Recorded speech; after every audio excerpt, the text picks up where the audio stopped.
setting the stage for your Georgia Saturday. This is DawgNation Gameday, brought to you by R.S. Andrews, Kroger, Pella Windows and Doors, Sir Chero's, Lassiter Tractor, White's Pools, the UGA Bookstore, and Jittery Joe's Coffee. Now here's your host, Kaylee Manziel.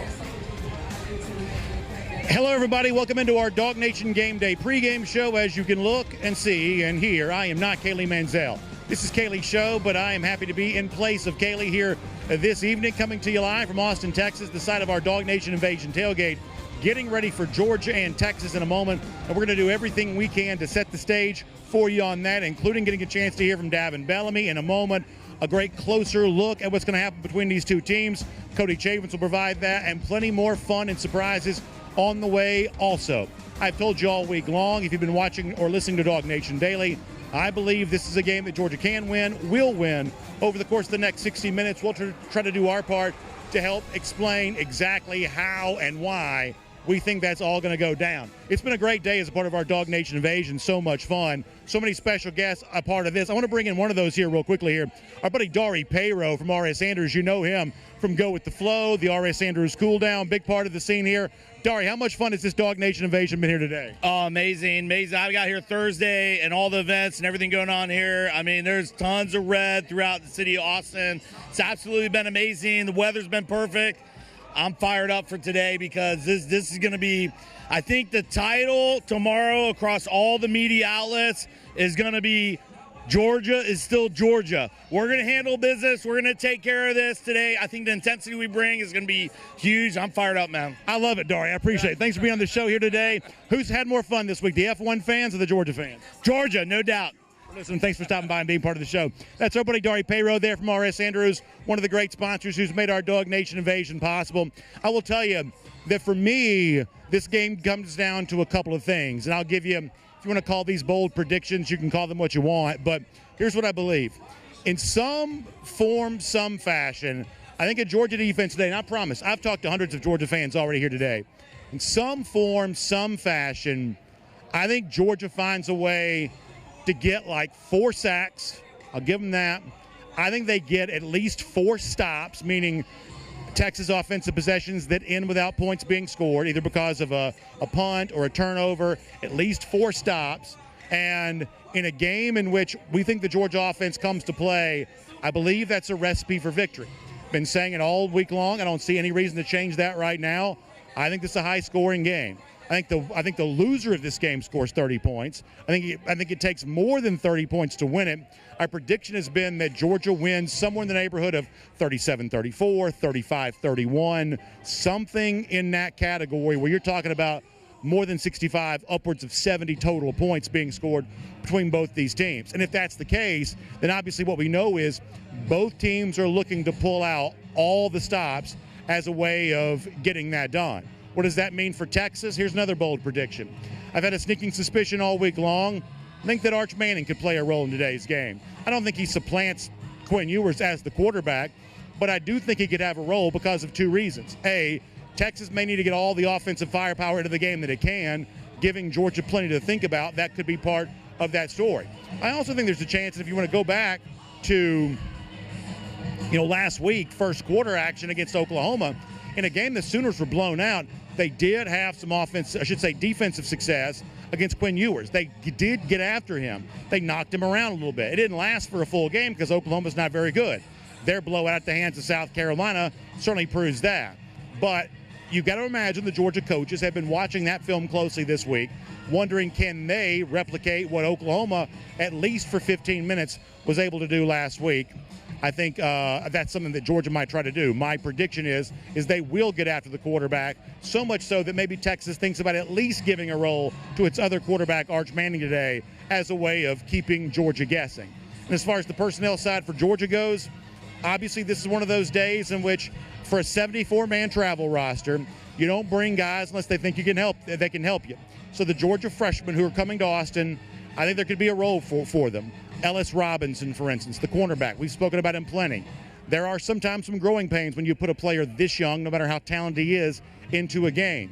Georgia might just need its 11 best, and Robinson right now, from an athletic standpoint, might be that. I'd say the same way about Nate Frazier. We saw the flashes that Frazier could provide when you think about the Clemson game to begin the season.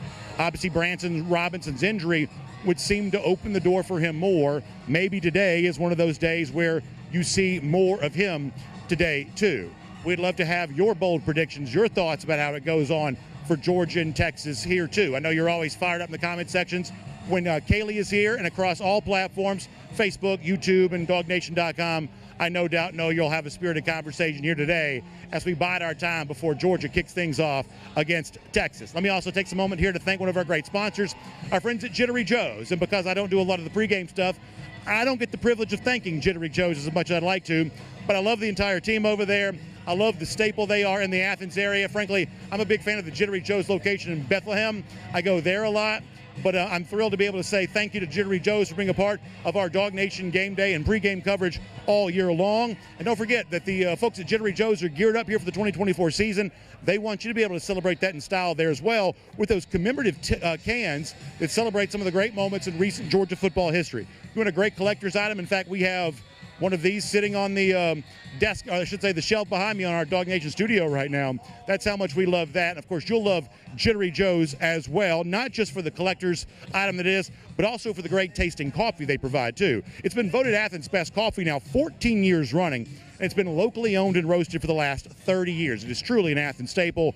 We love it. So make sure you download the Jittery Joe's app on your mobile device, and you can get half off your first drink, and you can skip the line there as well. Also, don't forget to visit JitteryJoes.com for all of your coffee needs. On game day or any day, it's Jittery Joe's. But don't forget, you can see Kaylee each week at the Jittery Joe's location right there in downtown Athens. And I hope you'll stop by and see her again the next time the Dogs are in town. Before we catch up with Davin Bellamy and hear some thoughts from him about how he thinks Georgia can get it done today against the Texas Longhorns, let's take a deeper look here at what's going to happen between Georgia and Texas today. Obviously, this is unfamiliar territory. Georgia has not played in the state of Texas very much and has not played the Longhorns as an SEC opponent ever. In the regular season, these two teams haven't gotten together since the 1950s. But there is still some familiarity here. Still some things these two programs know about each other, including the two head coaches. Steve Sarkisian on the Texas side, Kirby Smart, of course, on the Georgia side. For the battle of wits between these two very sharp coaches, our Cody Chaffins has more on that right now. A lot of respect for Sark. I have a ton of respect for Coach Smart. Coach speak. They've kind of somewhat been the standard of college football here now for the last 6-7 years. I mean, the most complete team that we've seen or faced this year and probably in multiple years. It usually stays on the surface, but Kirby Smart and Steve Sarkisian's relationship goes deeper. You know, I've gotten to know Sark really well over the last couple of years. We take a trip every year together and really enjoyed getting to know him. We do have a very good relationship, and we actually have a lot of fun together, and we share a lot of funny stories about our mentor that only he and I can talk about. You guys don't get to know those. While they've never been on the same staff, both Smart and Sark learned at the school of Saban, and that shaped the way each goes about their business. The premise of our programs is probably very similar. Obviously, ours has got a little bit of an offensive perspective because of me, and his a defensive perspective. But I think the way we built our teams, the style in which we try to play the game, and our belief in physicality and running the ball, those things matter. Our belief in special teams, a lot of the things that we do and how aggressive we are in recruiting are very similar that way. And when you look at his record and you say, look at his record while he's been there, every year it's improved. Well, the trenches improved every year. And they're for real in the trenches. They've got really good players. The two have faced off one time before. It was 2020 when Georgia went to Tuscaloosa. The Tide racked up 564 yards that day on the backs of Najee Harris, Devontae Smith, and Jalen Waddle.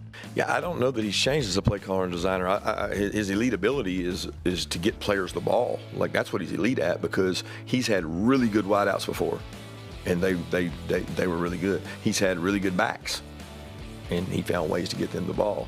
He's had good tight ends like he has now, and he's finding them ways to get the ball. Now it's time for round two. And when it's a matchup between coaching friends, it just means more.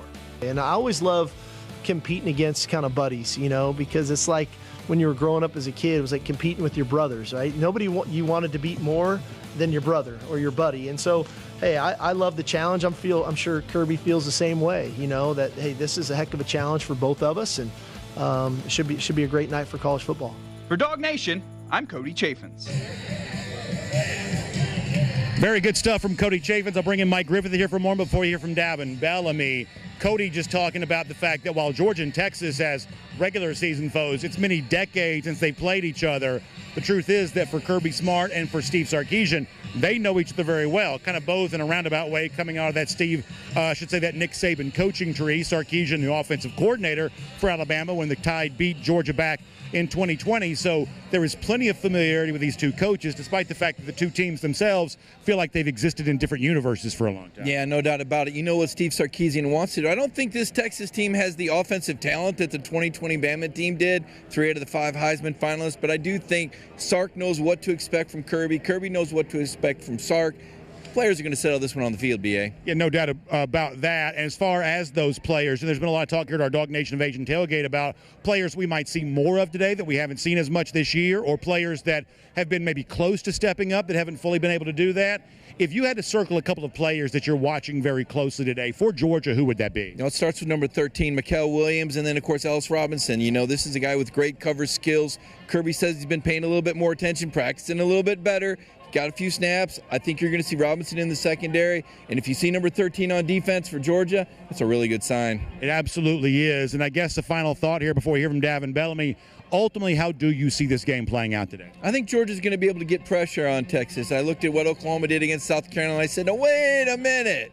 Who has Texas played? I like the Dogs tonight, Brandon. I think Georgia's going to win this game by a touchdown. We'll look forward to your coverage at DawgNation.com. Thanks, B.A. Good stuff there from Mike Griffith. Here's a part of our DawgNation pregame show. Game day coverage live from our DawgNation Invasion Tailgate. We'll read Mike a lot there at DawgNation.com throughout the day. And, of course, I'll see you tonight as part of the DawgNation postgame show. And when you think about the DawgNation postgame show, what has become a very, very important part of that show and something that everybody seems to enjoy is some analysis from the great former dog himself, Davin Bellamy, who also joins us here in our DawgNation pregame show as well.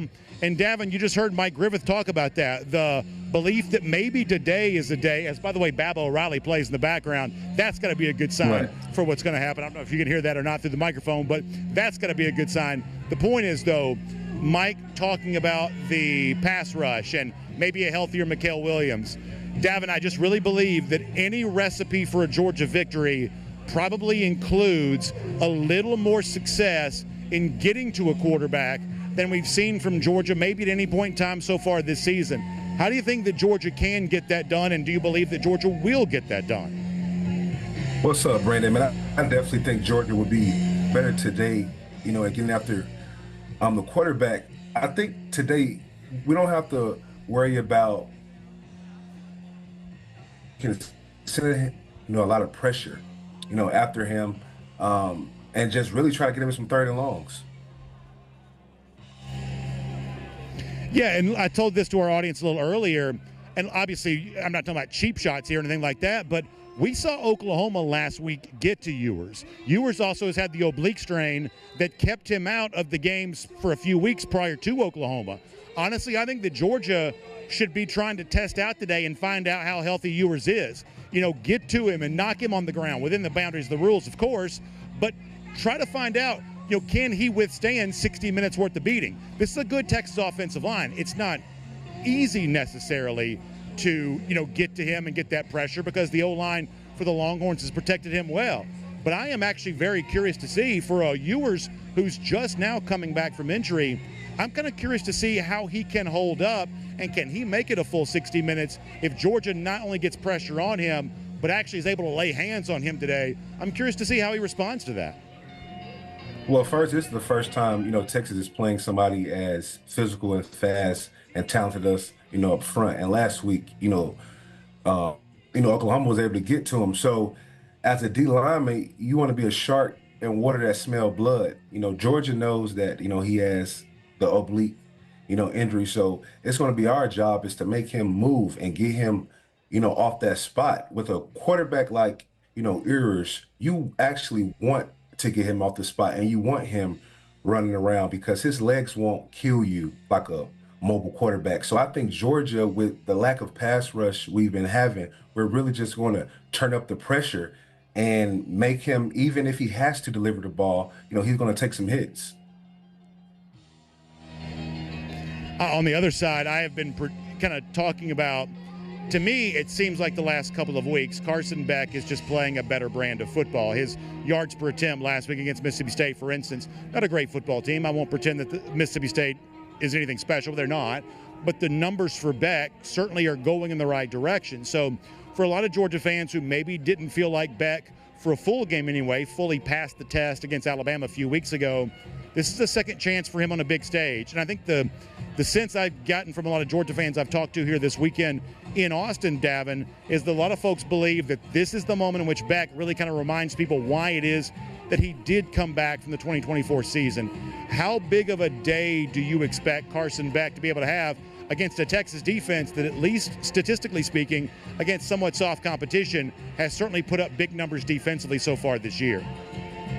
These last 3 games for Beck remind me of Jacob Eason's first season, when we didn't have a lot going on the offensive side of the ball. He was throwing the ball for 40 and 50 times a game, and we were really just putting the offensive success on his back. That's what you've seen in the last 3 games with Carson Beck. With our running game not being there where we usually, want it to be, Bobo has decided to open up the playbook and give Carson Beck the keys, and he's averaging over 300 yards in the last 3 games, and he's been the reason why Georgia is scoring a lot of these points. It's coming off his arm. So I definitely think today he's going to have to duel it out. Which quarterback is going to have the less turnovers, but also we can't forget about the running game is the quarterback's best friend.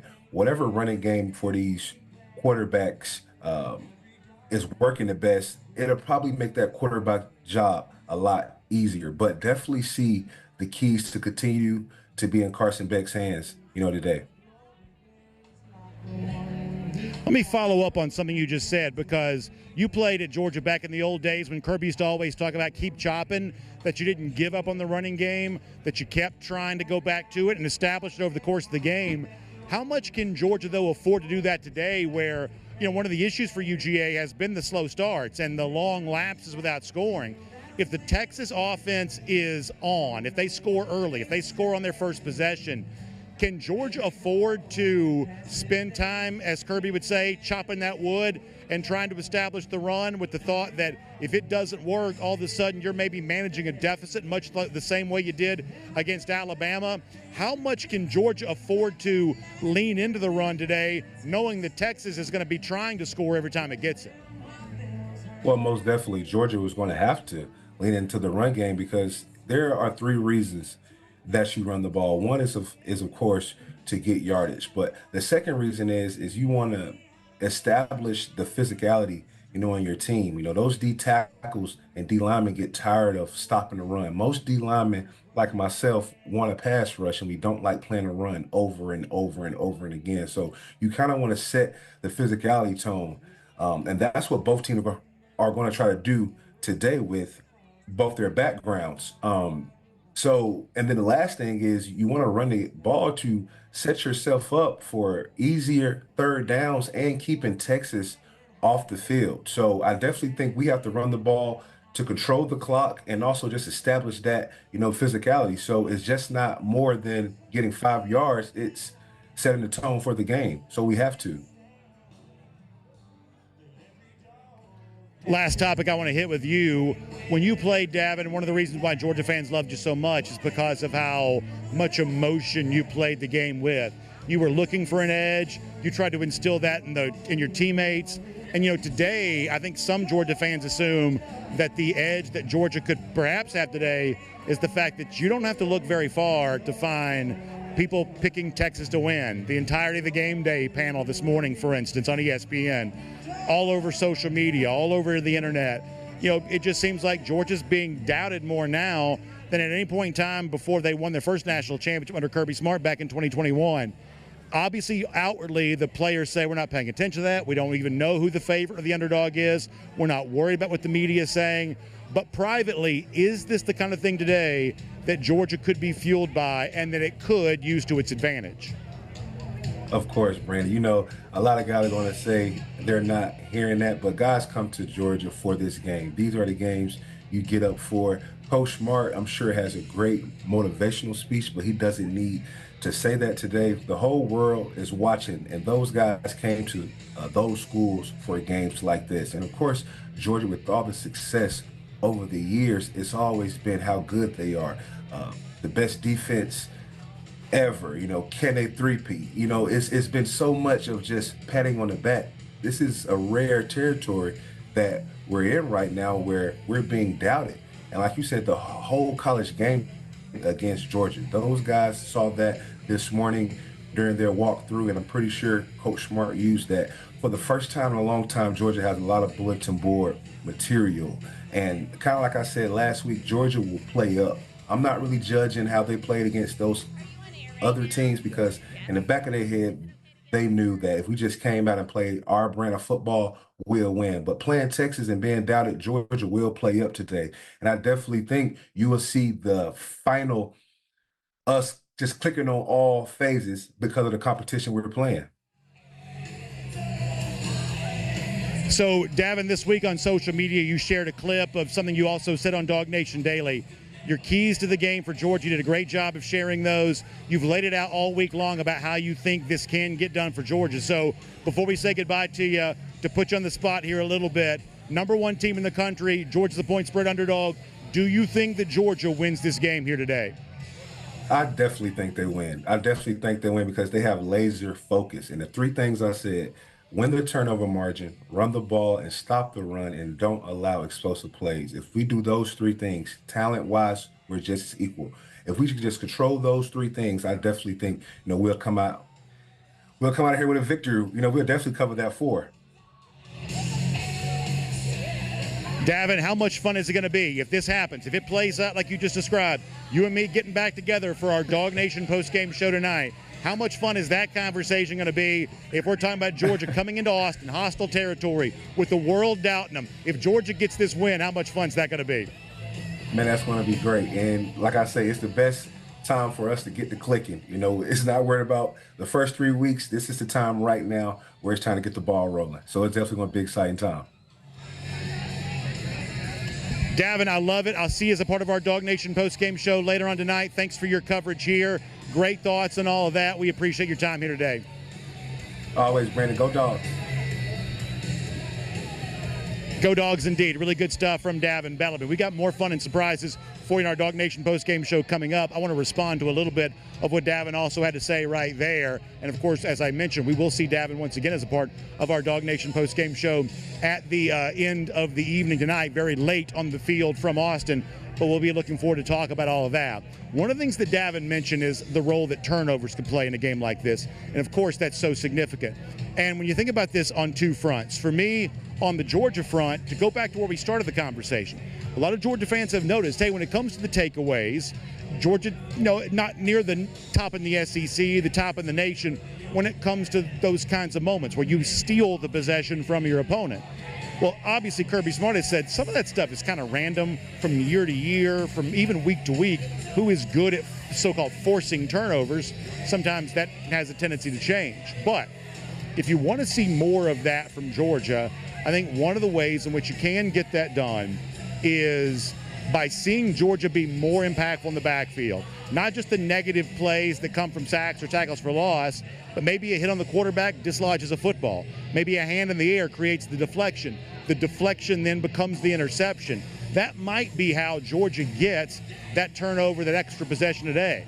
In a game that we expect to be high scoring, and a game that we do expect to be close, obviously the value of any turnover is magnified there. And of course, the flip side is also true. You can certainly say that the penalty from any turnover from Georgia is also magnified too. We all know that turning it over at the wrong time and the wrong place clearly created a deficit for Georgia against Alabama that turned out to be too much to overcome. However, I would also say for Carson Beck, living in fear of that is probably not the way to come out and win today. That there's clearly a huge risk associated anytime you let the ball go. The old school coaches have told us that for decades. But ignoring that risk, putting the football in tight windows, having the kind of sort of daring bravery and boldness to put the ball into harm's way and actually make those completions, that's really the way a guy like Carson Beck, I think, gets it done today. So the truth is that if Carson throws it as much today as I think that he might, and if he throws it as aggressively as I believe that he might, there's obviously the chance that Georgia maybe has a turnover at some point, that maybe he does throw a pick to go along with what we hope are a lot of big explosive completions and obviously a few touchdowns. The responsibility for Georgia is how you manage that. It wasn't just the fact that Georgia had turnovers against Alabama. It was the fact they had those turnovers coupled with drives that were also not producing points. Getting the most you can out of every drive, getting, as I started our show with a few minutes ago, getting some stops from Texas. Can you get 4? Can you force them to punt 4 times? Could you get 4 sacks today?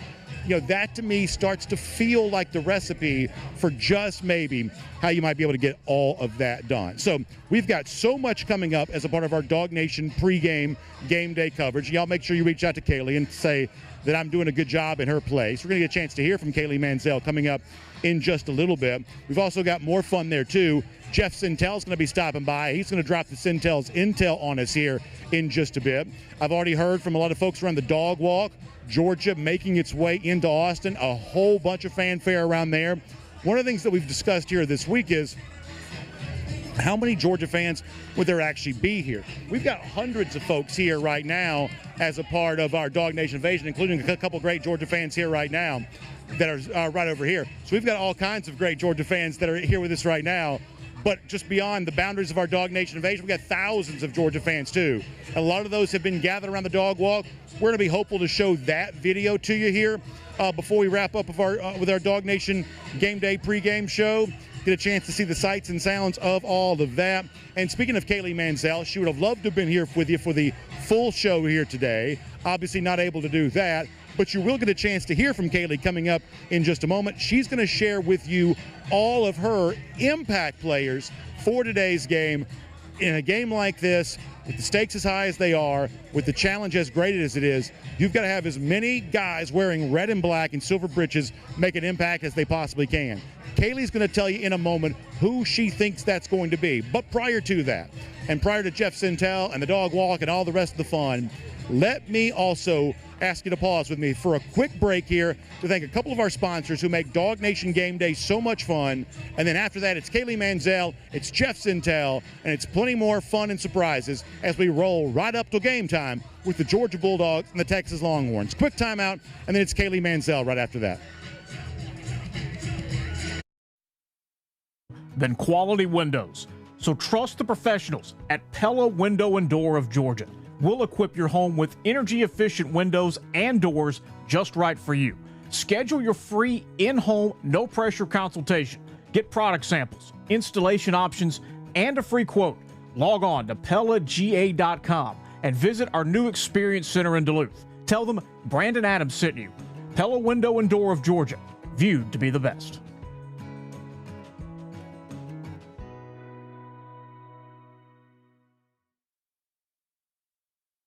There's never been a better time to put in a new luxury pool. From custom designed concrete and finishes, we can build the dream pool to turn your backyard into a vacation destination. When my wife and I decided to get a swimming pool, we knew we had to go with the best at White's Pools. They made the process real simple for us. We got a chance to design exactly what we wanted. It was great for our family. We're enjoying it every day. White's Pools has been the ultimate choice for thousands of homeowners in Atlanta. Visit us online and book your custom pool design today.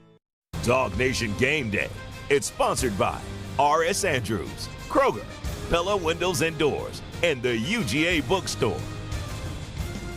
Just because I'm not in the state of Texas right now doesn't mean I don't have something to say, because if there's one thing about me, I always have something. So let's go ahead and start with my impact players for today's game. Truthfully, I think every person that plays a down for Georgia needs to have an impact in the game one way or another, specifically for all 4 quarters. So to narrow it down to 3 this week was actually really tough for me. But when I really sat down and thought about it, it all has to start with the quarterback, Carson Beck.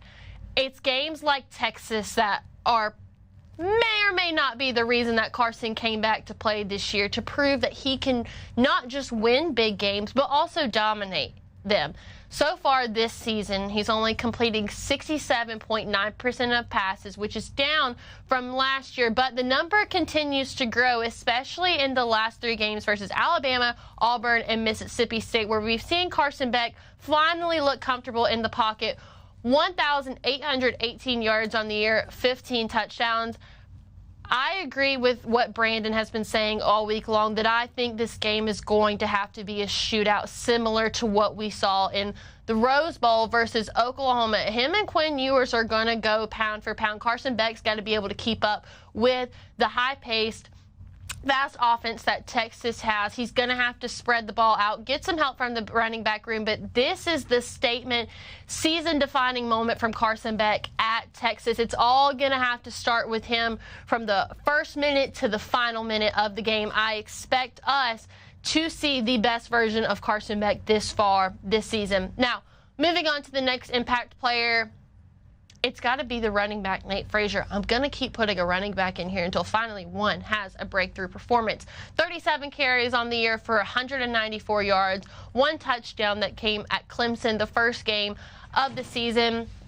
After his performance at Clemson, we really didn't see a lot of Nate Frazier, and that's something that a lot of people in DawgNation were calling for, was to see more of Nate Frazier. And although we've seen a little bit more of him in these last few games now with Branson Robinson out, there's really no other option. You're going to have to put the ball in his hands to take away some of those carries from Trevor Etienne, who's going to need some rest. We could also see Cash Jones get some more time, but Nate Frazier certainly brings a level of excitement to this running back room that perhaps we haven't seen all year. When Nate Frazier gets in the game, people are excited about it. You've got to have explosive plays in this game, and some of those are going to have to come from the run game. So maybe this is not how DawgNation imagined Nate Frazier stepping into the light, but his calling time is now, and it's going to happen today against the Longhorns. Got to go to the defensive side of the ball.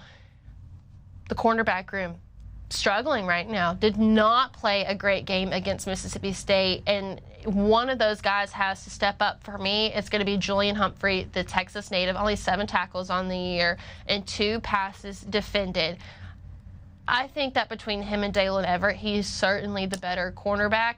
And whether they play Dalen, whether they play Ellis, either way, you're going to have to step up in that role, because on the other side of the ball, you've got someone who's not playing his best game right now and someone who's had very limited playing time. Texas wide receiver room is ridiculous. They're going to be targeting these guys a lot, so it's going to take players like Julian Humphrey, who are veterans on this team, who have had tons of playing experiences, to play at their best game. The Georgia defense looked great in the first 3 games, but in the last 3 games that we've seen, it feels like they've taken a step back. And if you continue to take a step back in this game, there's no way you come out on top against Texas. So somebody in the cornerback room is going to have to step up, and it's got to be Julian Humphrey.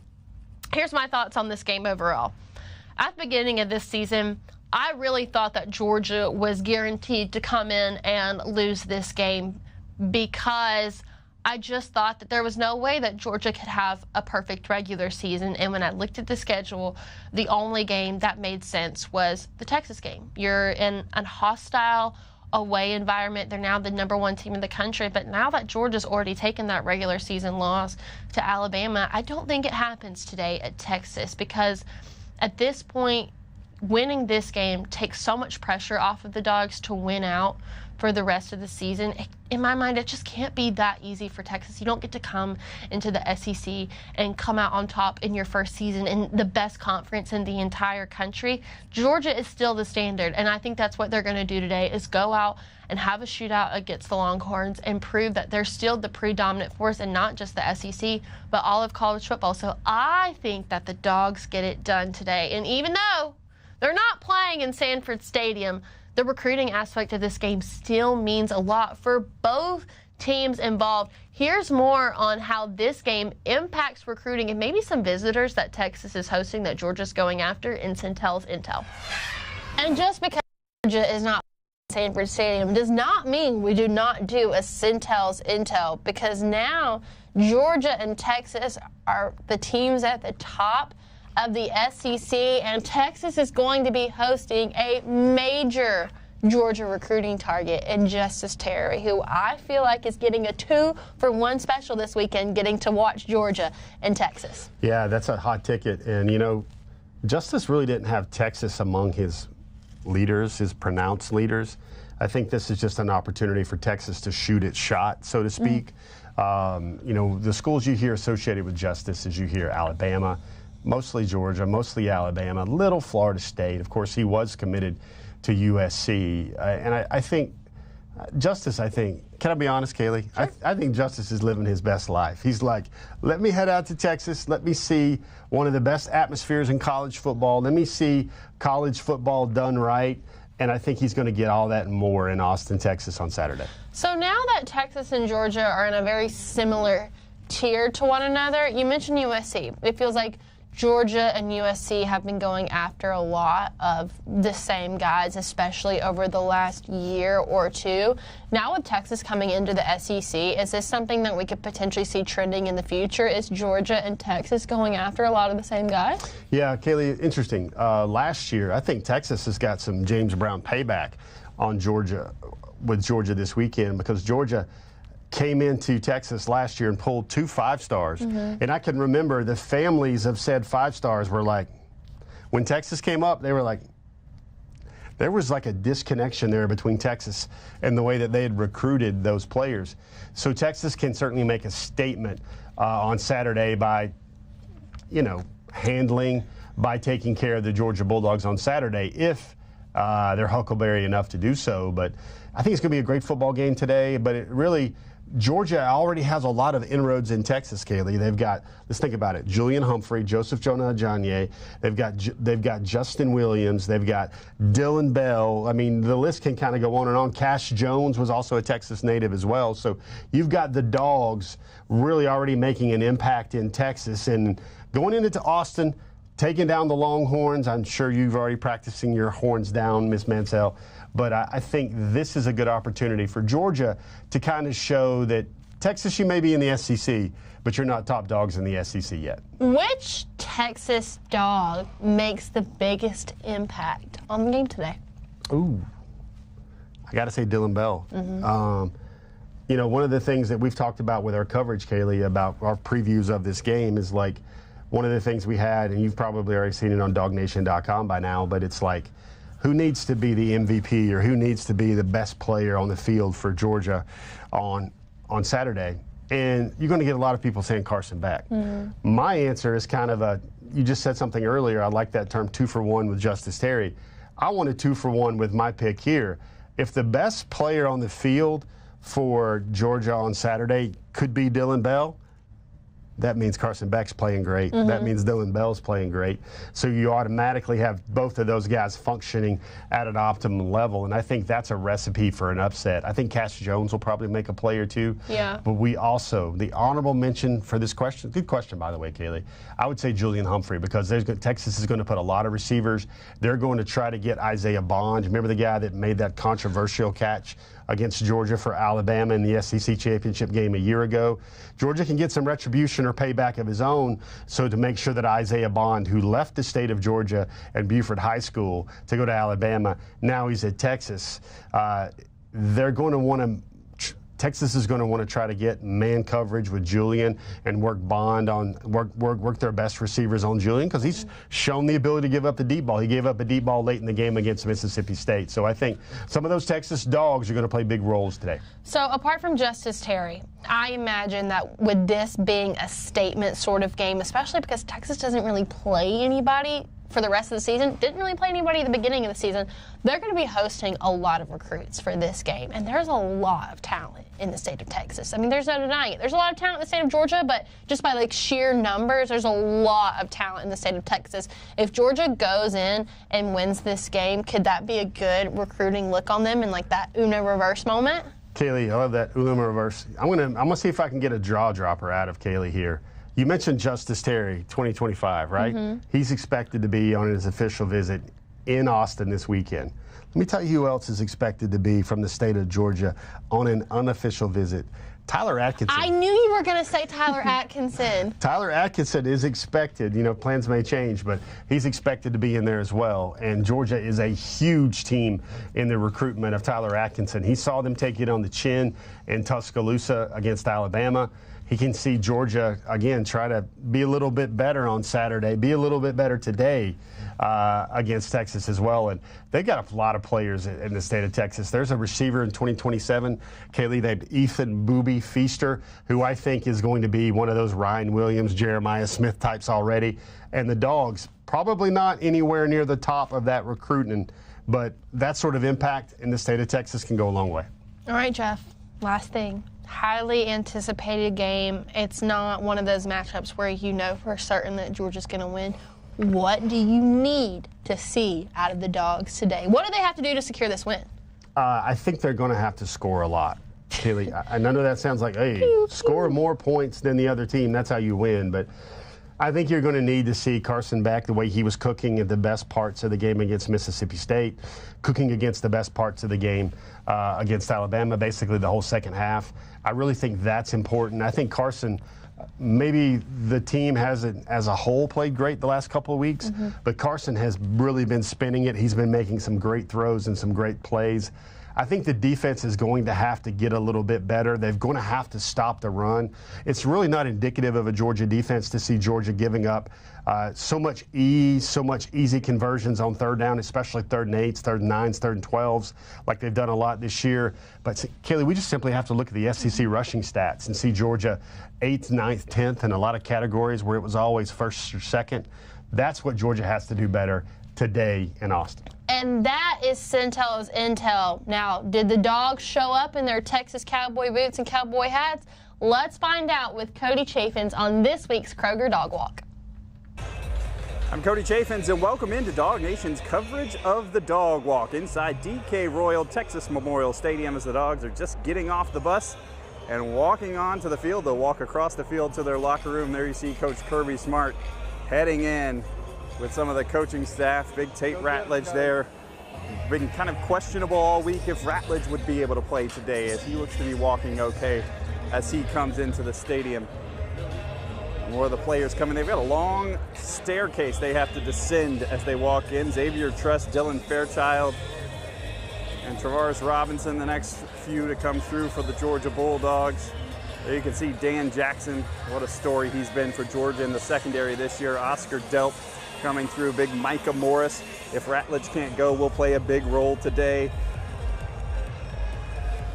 And there comes Arian Smith walking through, the wide receiver. Can they hook up on a deep ball again today?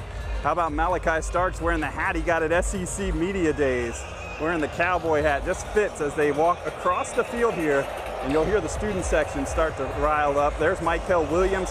How good can he be for Georgia today, as he's been coming back from that ankle injury, seems like all season. We'll see how he can do. Big Julio Humphrey back home in Texas. He's a Texas native. This has got to mean something extra special to him, the cornerback. Same for Cash Jones, who is from Brock, Texas, and he's back inside Texas. Gave us a horns down at his press conference earlier this week. Another cowboy hat coming in from Jaden Rashada, the backup quarterback.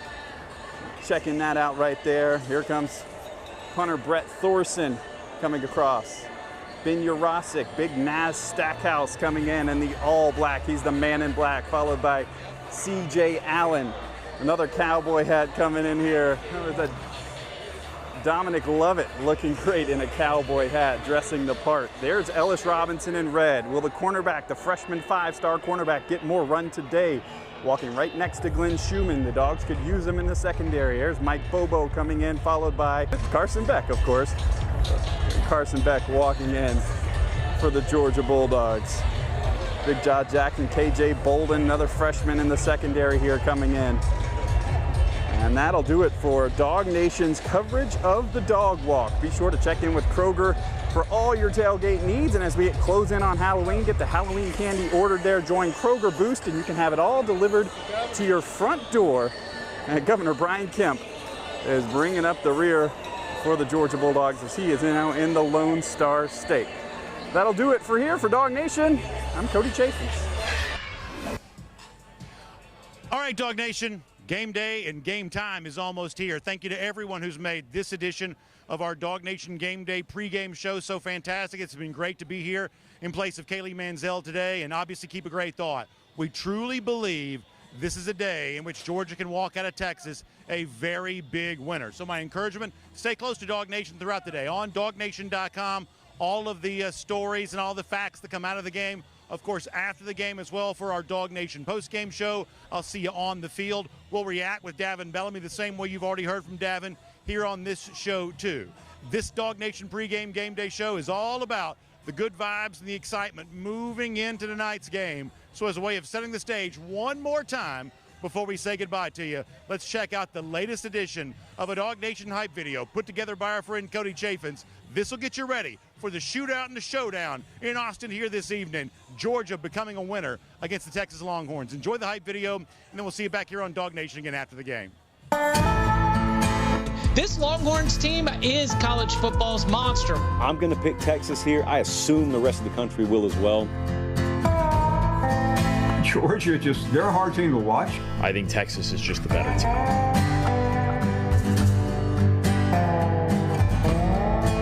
It's a big game because we're in it, and I think that's kind of how we're looking at it. I do not look at lines and underdog favorites. I worry about one thing.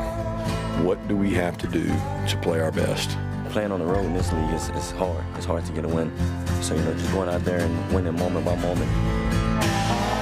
I think it's about being physical and being prepared to play in a tough place.